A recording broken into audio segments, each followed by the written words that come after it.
Hello बच्चा party, कैसे हैं आप लोग? उम्मीद करते हैं आप सभी लोग अच्छे होंगे। गेम्स इंडियन बैच का लेक्चर नंबर 4 लेकर आए हैं, जिसका नाम है डिटरमिनेंट। इसके कॉन्सेप्ट के करेंगे रीजन और इसमें जितने भी शॉर्ट ट्रिक बनते हैं वो प्रोवाइड करेंगे और आखिरी में करेंगे मोस्ट इम्पोर्टेंट यूआईक्यूज। तो चलिए शुरू करते हैं। बच्चा पार्टी, डिटरमिनेंट्स को सबसे पहले जानते हैं कि इसकी डिफिनेशन क्या होती है, क्या डिटरमिनेंट होता क्या है। बच्चा पार्टी, डिटरमिनेंट होता है, determinant is an associated value of square matrix. कैसी वैल्यू बच्चा पार्टी? एसोसिएटेड वैल्यू किसका? Square matrix.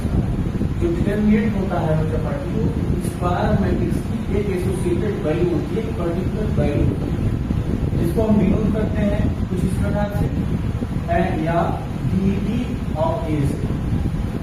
यहाँ पे इंपॉर्टेंट नोट, जो जितने भी की पॉइंट, जितने भी शॉर्ट कट बनते हैं उनको हम बारी बारी से यहाँ पे नोट कराएंगे। जैसे अगर कोई 2x2 का मैट्रिक्स हो, उसके डिटरमिनेंट की वैल्यू अपने को फाइंड करनी हो बच्चों पार्टी, तो कुछ इस प्रकार से होता है। A1 B1 A2 B2 है, तो हम क्या करते हैं, पहले क्रॉस मल्टीप्लिकेशन करते हैं। A1 का B2 में A1 B2, फिर A2 का B1 में जाएंगे तो A2 B1, और दोनों के बीच में कौन सा साइन लगाएंगे बच्चों पार्टी? माइनस का साइन लगाएंगे।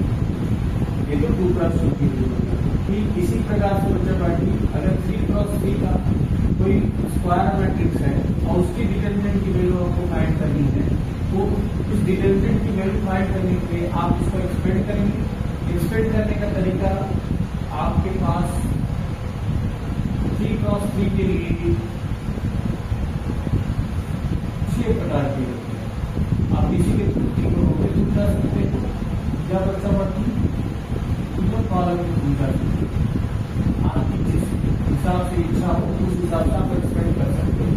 जैसे ये एक्सटेंशन हमने R1 के बिलोंग किया था, R1 के बिलोंग कैसे करते हैं, यहाँ पे पहले साइन कन्वेंशन रूल देखेंगे बच्चा पार्टी, इसी साइन कन्वेंशन रूल को फॉलो करेंगे। जैसे हमने R1 की बात की तो R1 में पहला प्लस होगा, दूसरा माइनस होगा, फिर तीसरा प्लस होगा।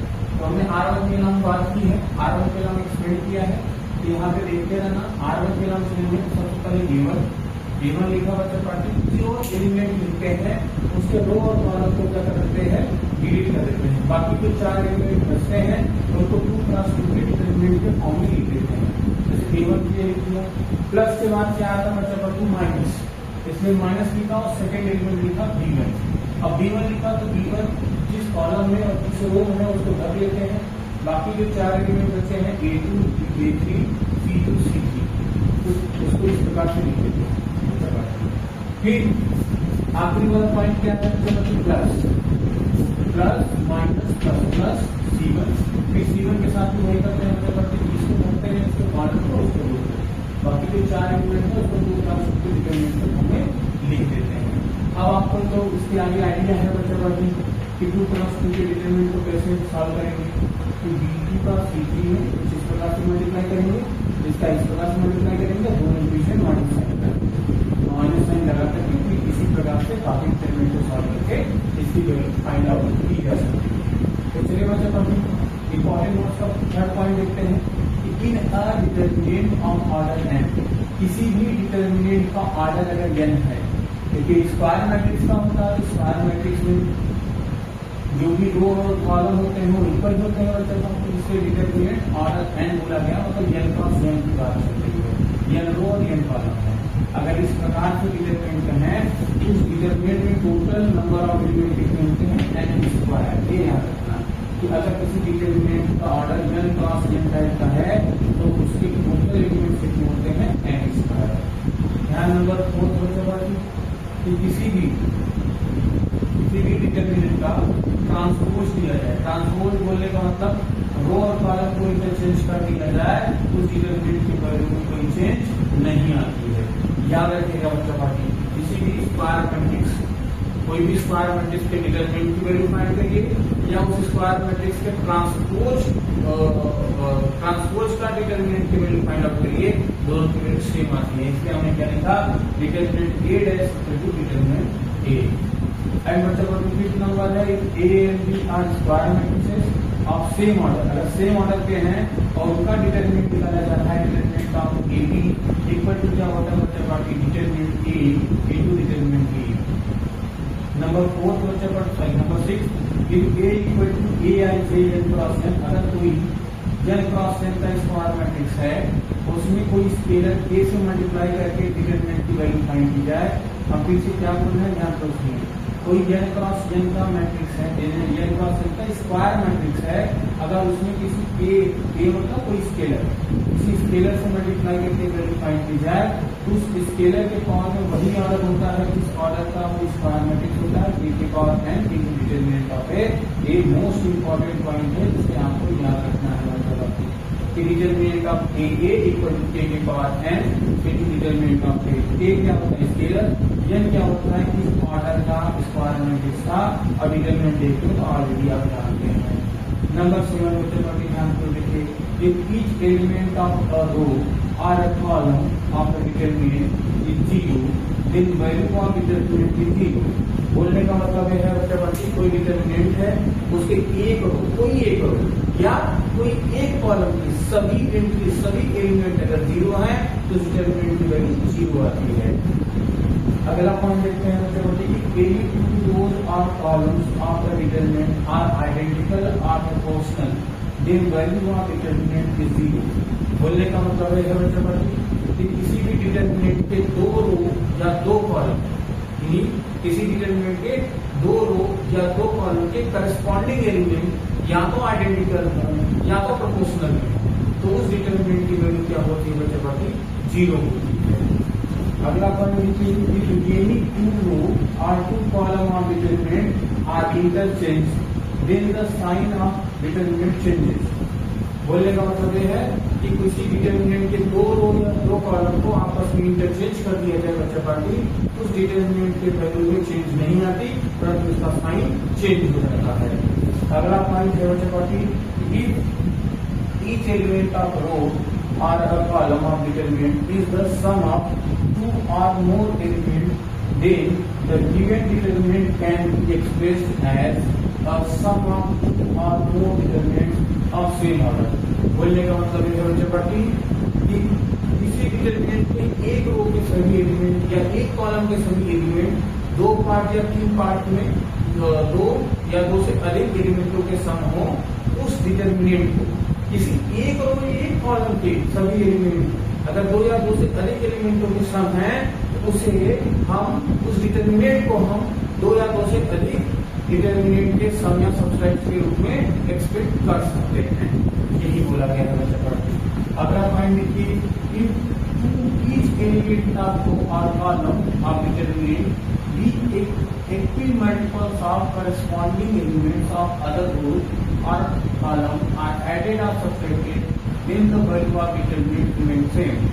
कहने का मतलब है बच्चा पार्टी कि किसी डिटरमिनेंट की किसी एक रो में दूसरे रो के करस्पॉन्डिंग एलिमेंट को ऐड कर दिया जाए या सब्ट्रैक्ट कर दिया जाए। सेम के किसी डिटरमिनेंट के किसी एक कॉलम के करस्पॉन्डिंग एलिमेंट से दूसरे कॉलम के करस्पॉन्डिंग एलिमेंट को ऐड कर दिया जाए या सब्ट्रैक्ट कर दिया जाए उस डिटरमिनेंट के वैल्यू में चेंज नहीं आती है। फिर से एक बार बता रहे हैं पॉइंट नंबर 10 एंड 11 ध्यान पूर्वक सुनिए। पॉइंट नंबर 10 ये बोला कि किसी डिटरमिनेंट के पर्टिकुलर एक रो के सभी एलिमेंट या किसी कॉलम के पर्टिकुलर एक कॉलम के सभी एलिमेंट दो या दो से अधिक एलिमेंटों के सम हो तो उस पूरे डिटरमिनेंट को दो या दो से अधिक डिटरमिनेंट में एक्सपेंड किया जा सकता है।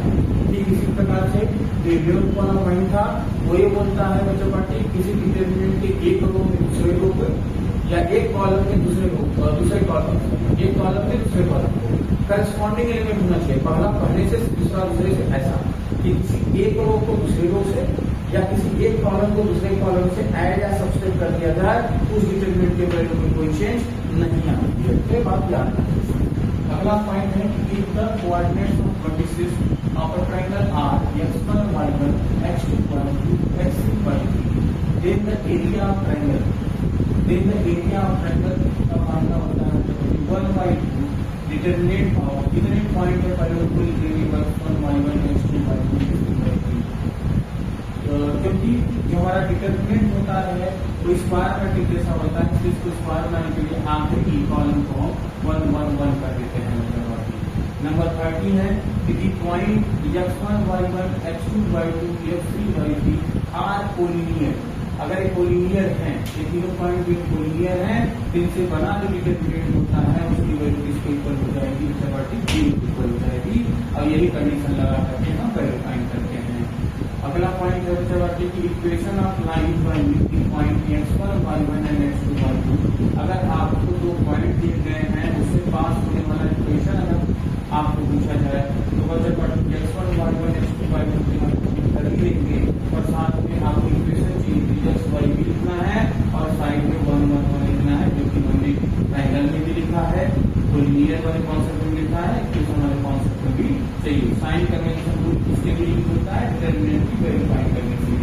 अब हमने आपको बता रखा है कि 3 क्रॉस 3 के डिटरमिनेंट को या तो किसी एक रो के या किसी एक कॉलम के तरीके से एक्सपेंड कर सकते हैं। बस साइन यही याद होना चाहिए कि पहले रो को यूज करेंगे तो प्लस माइनस प्लस करेंगे, सेकेंड रो के अलावा अगर एक्सपेंड करेंगे तो माइनस प्लस माइनस करेंगे, और थर्ड रो के अलावा अगर एक्सपेंड करेंगे तो प्लस माइनस प्लस करेंगे। आई होप बच्चा आपको ये सारे पॉइंट समझ में आए होंगे। अब हम चलते हैं कोफैक्टर एडजॉइंट और इनवर्स के कॉन्सेप्ट को आपको बताते हैं। बच्चा देखते हैं आगे। सबसे पहले देखते हैं कोफैक्टर ऑफ एलिमेंट क्या होता है। बच्चा होता है कि A इक्वल टू के आई जे एन का कोई स्क्वायर मैट्रिक्स है, इसका ऑर्डर है और वहाँ पर कोफैक्टर को डिनोट करते हैं सी आई जे इक्वल टू -1 के पावर में आई प्लस जे इंटू एम आई जे। एम आई जे क्या है बच्चों? माइनर है। क्या है बच्चों? माइनर। तो माइनर निकालने के बाद वहाँ पे -1 के पावर में आई प्लस जे। आई क्या बताता है? पोजीशन ऑफ रो, एंड जे क्या बताता है? Position of column. तो माइनर निकालने अगर आ गया बच्चों तो इस प्रकार से आप कोफैक्टर बड़े आराम से निकाल सकते हो। आई होप आप लोग को आता होगा, क्योंकि बोर्ड में कभी बोर्ड एग्जाम देके आए हैं तो आपको कोफैक्टर आता होगा। चलिए जॉइंट की बात करें तो the transpose of matrix form by the cofactors of corresponding element of square matrix A is called adjoint matrix. Adjoint कैसे निकालते हैं बच्चों? कि कोई भी स्क्वायर मैट्रिक्स अगर है तो उसको प्रत्येक एलिमेंट का कोफैक्टर निकालेंगे और उस कोफैक्टर से एक स्क्वायर मैट्रिक्स बनाएंगे और उसका क्या लेंगे? ट्रांसपोज। तो किसी स्क्वायर मैट्रिक्स के प्रत्येक एलिमेंट से बना मतलब प्रत्येक एलिमेंट के कोफैक्टर से बना जो स्क्वायर मैट्रिक्स होगा उसका ट्रांसपोज ले लेंगे, उसी को हम बोलते हैं एडजॉइंट मैट्रिक्स।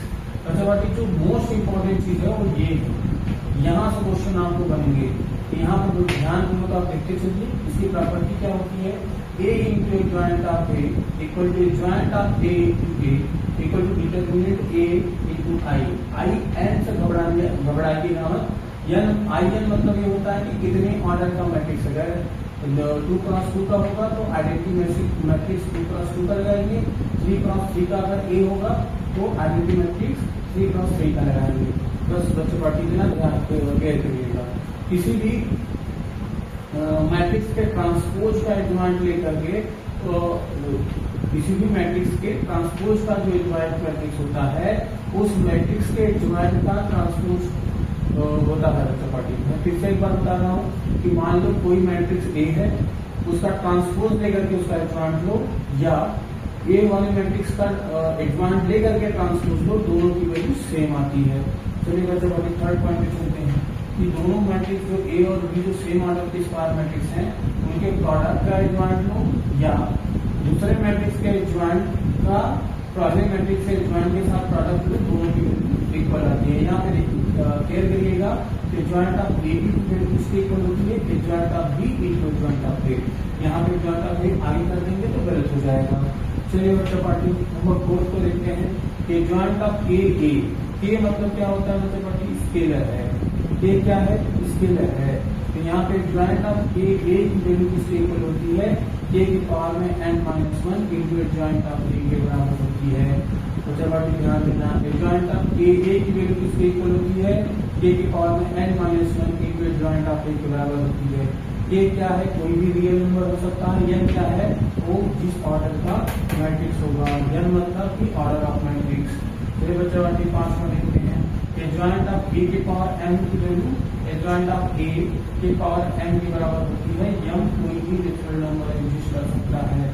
ध्यान दो देखिए कि किसी भी मैट्रिक्स के किसी भी स्क्वायर मैट्रिक्स के पावर में यम लगा करके यम मतलब 2 3 4 कोई भी नेचुरल नंबर हो सकता है एक्सेप्ट 1, क्योंकि 1 with adjoint of A equal to adjoint of A आ ही जाएगा। तो आप ये जानते कि कोई भी पावर 2 3 4 5 कुछ भी लगा करके अगर एडजॉइंट ले रहे हो तो उस मैट्रिक्स का एडजॉइंट लेकर के वही पावर लगा तो वैल्यू सेम आती है। चलिए बच्चों बाकी मोड देखते हैं कि किसी कोई भी स्क्वायर मैट्रिक्स के डिटरमिनेंट की वैल्यू अगर 0 हो तो उसे हम क्या करते हैं सिंगल मैट्रिक्स। किसी स्क्वायर मैट्रिक्स के डिटरमिनेंट की वैल्यू 0 के इक्वल ना हो तो उसे हम क्या करते हैं non singular matrix. Is non singular matrix of order n। Then कुछ पॉइंट नोट है जिसको याद रखना है कि ये क्या है नॉन सिंगुलर मैट्रिक्स है, नॉन सिंगुलर मैट्रिक्स है। इसका ऑर्डर कितना है बच्चा पार्टी ऑर्डर n है। तो बच्चा पार्टी यहाँ पे ध्यान देना एडजॉइंट ऑफ ए का जो डिटरमिनेंट होता है उस स्क्वायर मैट्रिक्स के डिटरमिनेंट के पावर में n-1 के बराबर होता है। किसके बराबर होता है बच्चा पार्टी n-1 के।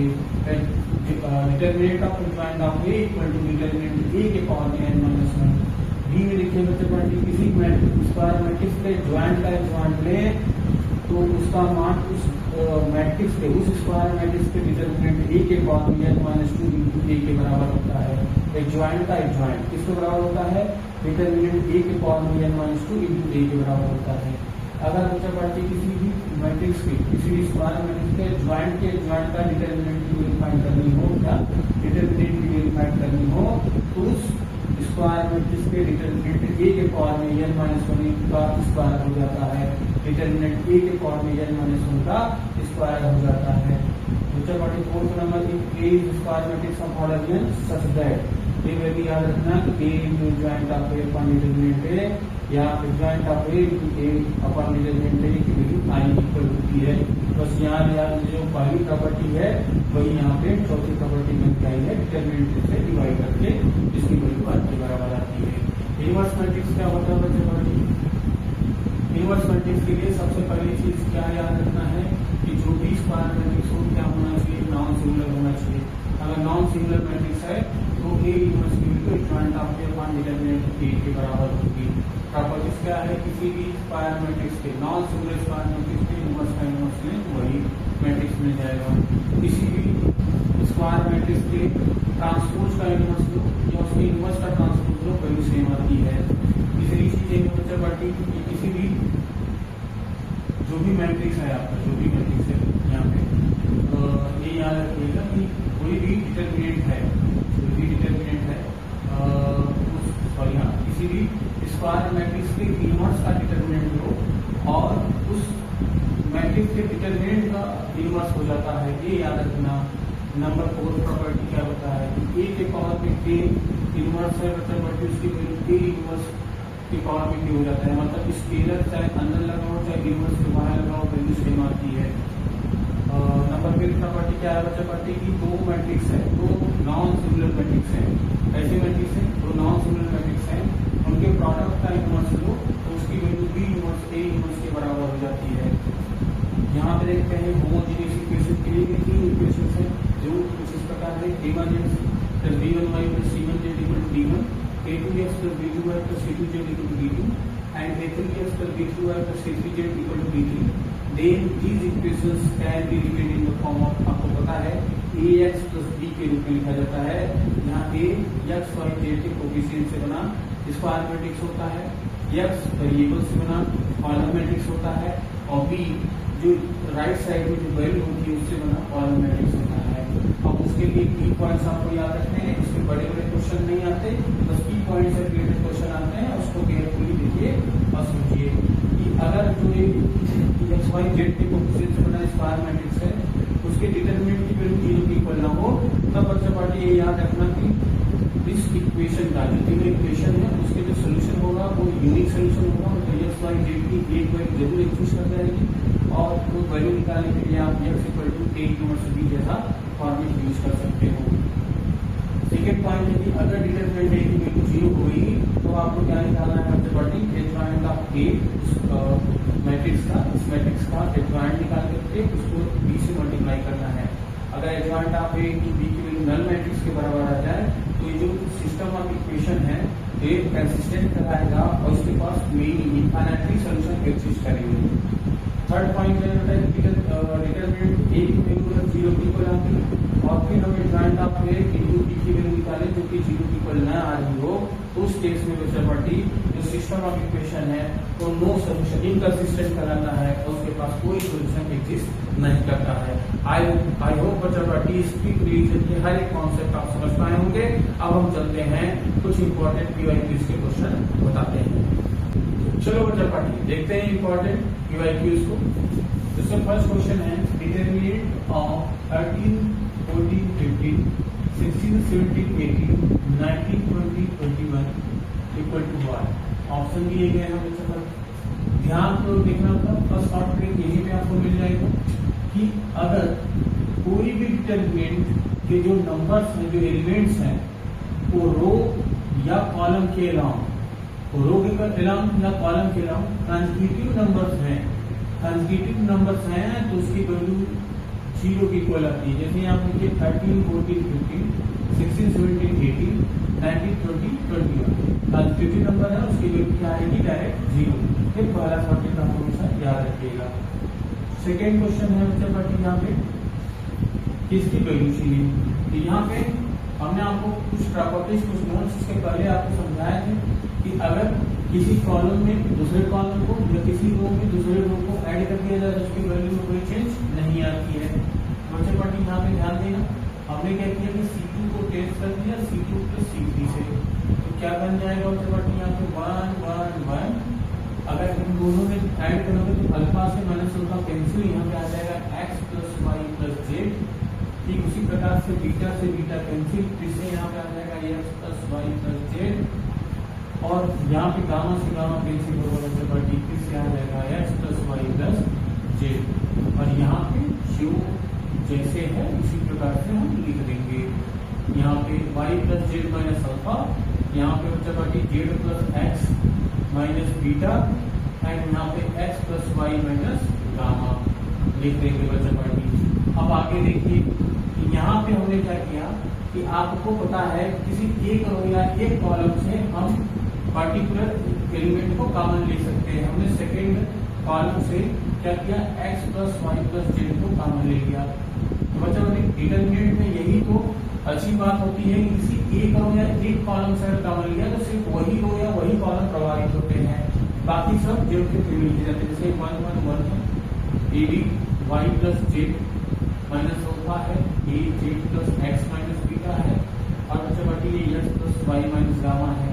यहाँ पे ध्यान पे देखना कि x plus Y plus Z को कॉमन लेते ही यहाँ पे क्या जाएगा 1 1 1 और प्रॉपर्टी के हिसाब से अगर दो रो या दो कॉलम आपस में आइडेंटिकल हो तो डिटरमिनेंट की वैल्यू क्या होती है बच्चा पार्टी 0, इसलिए x plus Y plus Z की पूरी वैल्यू इसकी आ जाएगी 0, 0 से मल्टीप्लाई करेंगे क्या आ जाएगा 0। ऑप्शन नंबर सेकेंड करेक्ट है।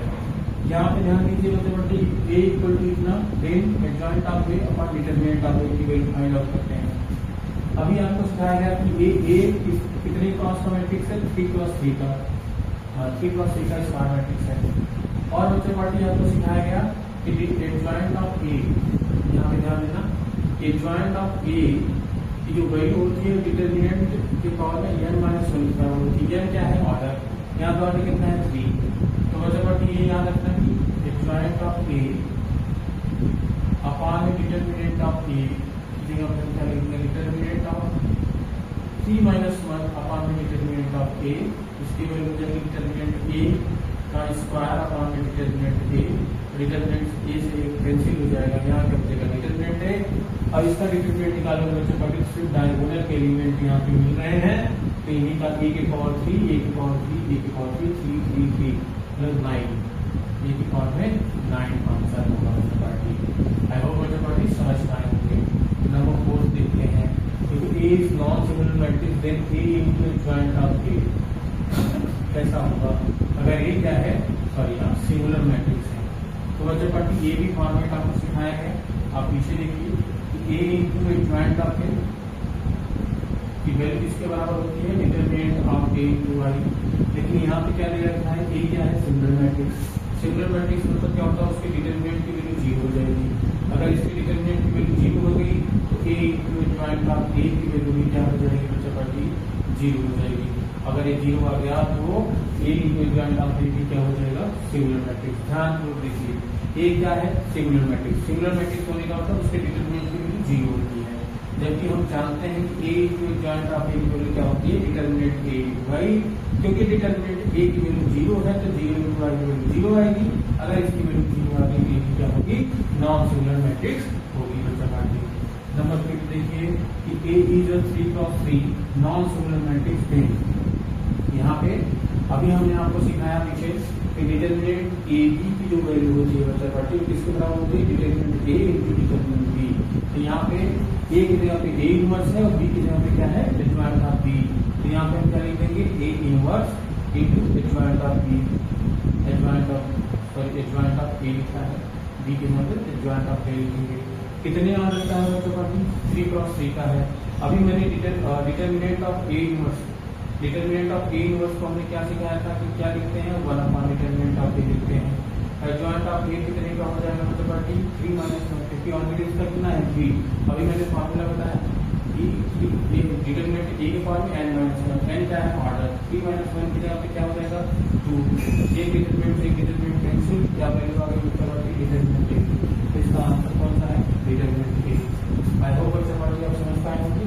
यहाँ पे पहला फॉर्मेट नहीं लगाया, इनको अलग अलग किया।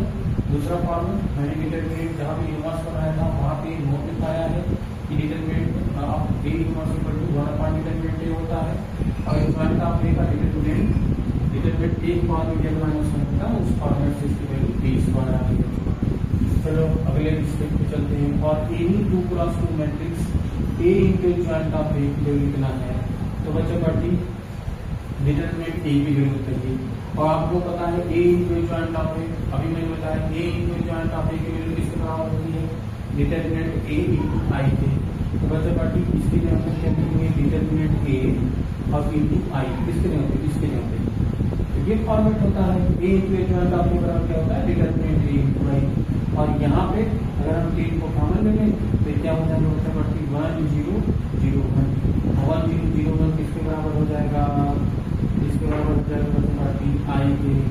आई से आई कैंसिल हो जाएगा, डिटरमिनेंट ए की वैल्यू किसके बराबर हो जाएगी 3 के। इसका आंसर किसके बराबर है बच्चा पार्टी 3 के। चलो बच्चा पार्टी आगे बढ़ते हैं। आपके क्वेश्चन है solve the following system of equation this this and this. अब यहाँ पे आपको मुझे मैट्रिक्स मेथड्स के सारे फॉर्मेट बता दिए गए कि कैसे ऐसे सॉल्व करने हैं, लेकिन एंट्रेंस एग्जाम में इतना वक्त होता नहीं है कि आपको इसे सॉल्व करने जाए। तो क्या करिए बच्चा पार्टी की यहाँ पे option A B C D की वैल्यू बारी बारी से पुट करके देख लेते हैं। जिस ऑप्शन की वैल्यू इन तीनों इक्वेशन को सेटिस्फाई करेगी वही ऑप्शन करेक्ट होगा। इसलिए एक्स की वैल्यू रखी 1, वाई की वैल्यू 2 और जेड की वैल्यू 3, 3 2 5.66। मतलब पहला इक्वेशन अगर सेटिस्फाई कर रहा है दूसरा लिख लेते हैं। वाई के लिए 2 रखा, यहाँ 3 11। यहाँ पे क्या हो गया बच्चों का 11 हो गया। यहाँ पे रखेंगे बच्चों का क्या हो जाएगा -1, यहाँ क्या हो गया -3। और वाई की वैल्यू क्या हो जाएगा, वाई की वैल्यू अगर हम रखेंगे एक्स की वैल्यू -1 है और जेड की वैल्यू 2 रखेंगे। और यहाँ पर ए वाला ऑप्शन भी करेक्ट है क्योंकि इसको सेटिस्फाई किया, इसको सेटिस्फाई किया, इसको भी कर देगा। एक्स की वैल्यू 1 रखेंगे, जेड की वैल्यू 3 रखेंगे, 3 1 4 और वाई की वैल्यू अगर 2 रखेंगे तो 2 4। मतलब ऑप्शन ए जो है तो तीनों इक्वेशन सेटिस्फाई करना। आप बारी बारी से रख के चेक कर सकते हैं और कोई भी ऑप्शन मैंने वैल्यू रख के देखा कोई भी ऑप्शन करेक्ट नहीं है सिवाय की को छोड़ करके। ये तीनों इक्वेशन के वैल्यू को सेटिस्फाई करना। जैसे यहाँ पे रखिए 2 1 3 3 6, यहाँ वाई की वैल्यू 2 रखोगे, 3 3 9 2 11, यहाँ पे एक्स की वैल्यू 1 रखोगे और जेड की वैल्यू 3 3 1 4 और वाई की जगह पे यहाँ पे 2 रखोगे 2 2 4। तो 4 से 4 इक्वल टू गया। आई होप बच्चों पार्टी आपको डिटरमिनेंट के हर एक कॉन्सेप्ट होंगे किस तरह क्लियर। अगर वीडियो पसंद आया हो, समझ में आया हो तो इसको दोस्तों के साथ अपने जरूर शेयर करें। मिलते हैं हम नेक्स्ट वीडियो में।